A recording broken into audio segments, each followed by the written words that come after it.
ગાંધીનગર જિલ્લામાં આવેલા દહેગામની અંદર બહિયલ ગામમાં બુલડોઝર એક્શન જોવા મળી રહ્યું છે। ખાસ કરીને નવરાત્રી દરમિયાન બે જૂથ વચ્ચે જે અથડામણ થઈ હતી,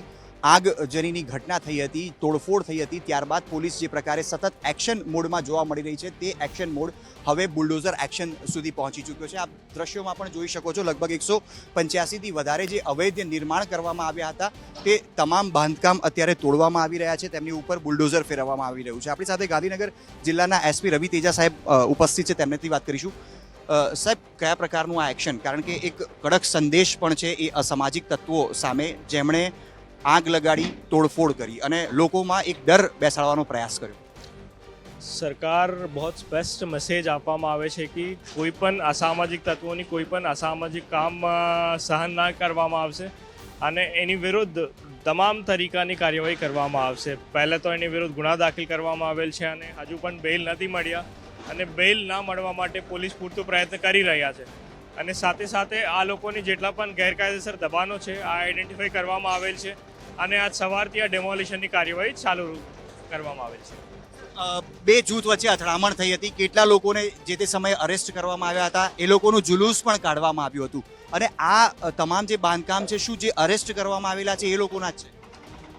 લગભગ 70થી વધારે લોકોની ધરપકડ કરવામાં આવેલ છે અને 100થી ઉપર લોકોની આઈડેન્ટિફાઈ કરવામાં આવેલ છે। આ જો દબાણ હટાવવામાં આવે છે આમાં 50થી વધારે લોકો આ ગુનામાં સંડોવાયેલો છે અને 30થી વધારે લોકો એવું છે જેના ફેમિલી મેમ્બર્સ આ ગુનામાં સામેલ હતા। એક સોશિયલ મીડિયા પોસ્ટને લઈને આખી જે અથડામણ હતી બે જૂથ વચ્ચે તે થઈ હતી, જે તમામ લોકોને ધરપકડ કરવામાં આવ્યા છે, કયા સમુદાયથી હતા અને શું એક કડક સંદેશ આપી દેવામાં આવ્યો છે? જેવી રીતે મેં કીધું, સરકાર કોઈ પણ અસામાજિક તત્વોની સહન ના કરે તો એની માટે એક કડક સંદેશ આપવામાં આવે છે અને એને ભાગરૂપે આ જ દબાણ હટાવવાની કામગીરી ચાલી રહ્યા છે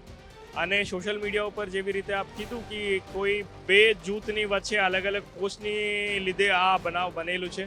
અને એક સમુદાયને કાયદા આપણા હાથ ઉપર લઈને દુકાન જલાવવામાં આવેલ છે અને ગાડીના તોડફોડ કરવામાં આવેલ છે। લગભગ 70 લોકોની આજ દિવસથી ધરપકડ કરવામાં આવેલ છે અને હજુ પણ ધરપકડ કરવાની કાર્યવાહી ચાલુ છે। આભાર આપ વાત કરવા બદલ। તો તસવીરોમાં અત્યારે આપ જોઈ શકો છો, બુલડોઝર એક્શન અત્યારે શરૂ થઈ ચૂક્યું છે અને બુલડોઝરની વાત કરવામાં આવે તો લગભગ 185 જેટલા જે અવૈધ નિર્માણ, ખાસ કરીને કમર્શિયલ નિર્માણ આ કરવામાં આવ્યા હતા બહિયલ ગામની અંદર અને જે પ્રકારે ગાંધીનગર એસપી રવિ તેજા સાહેબ સાથે પણ વાત થઈ અને તેમનું પણ કહેવું છે કે લગભગ 50થી વધુ લોકો અત્યારે પોલીસ કસ્ટડીમાં છે। જ્યારે નવરાત્રિની ત્રીજી રાત હતી તે સમયે બહિયલ ગામના એક યુવક દ્વારા એક પોસ્ટ સોશિયલ મીડિયામાં શેર કરવામાં આવી હતી, જેમાં કહેવામાં આવ્યું હતું કે આઈ લવ મોહમ્મદ જે ટ્રેન્ડ અત્યારે ચાલી રહ્યો છે તેની વિરુદ્ધ આઈ લવ મહાદેવ સોશિયલ મીડિયા ઉપર ટ્રેન્ડ કરાવીને જવાબ આપવામાં આવે અને આ સ્ટેટસ બાદ બહિયલ ગામની અંદર પથ્થરમારો થયો હતો, આગ લગાવવામાં આવી હતી અને જે ઘટના ઘટી હતી તેની અંદર લગભગ બે દુકાનોની અંદર આગ લગાવવામાં આવી હતી, 10થી 15 જેટલા જે વાહનો હતા તેમાં તોડફોડ કરવામાં આવી હતી, આગ લગાવવામાં આવી હતી, પરંતુ પોલીસ ની તૈનાતી બાદ જે પ્રકારે પોલીસે એક્શન લીધો તે બાદ લગભગ 100 જેટલા લોકોને આઈડેન્ટિફાઈ કરવામાં આવ્યા હતા, જેમાંથી 50 લોકો હજુ પણ પોલીસ કસ્ટડીમાં છે અને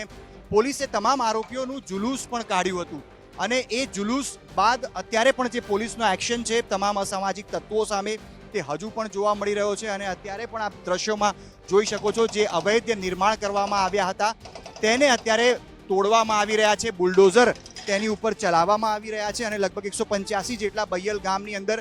જે અવૈધ નિર્માણ કરવામાં આવ્યા હતા તેને 2 દિવસ પહેલા નોટિસ તમામ લોકોને આપવામાં આવી હતી અને 48 કલાક નોટિસને પૂર્ણ થયા બાદ જે બુલડોઝર છે તે આપ જોઈ શકો છો, જે પ્રકારે બુલડોઝર એક્શન શરૂ કરવામાં આવ્યું છે। પોલીસ સમેત અલગ અલગ જે વિભાગો છે તેમના 2000 જેટલા જે કર્મીઓ છે તેમની તૈનાતીની વચ્ચે બુલડોઝર એક્શન શરૂ કરવામાં આવ્યું છે। લગભગ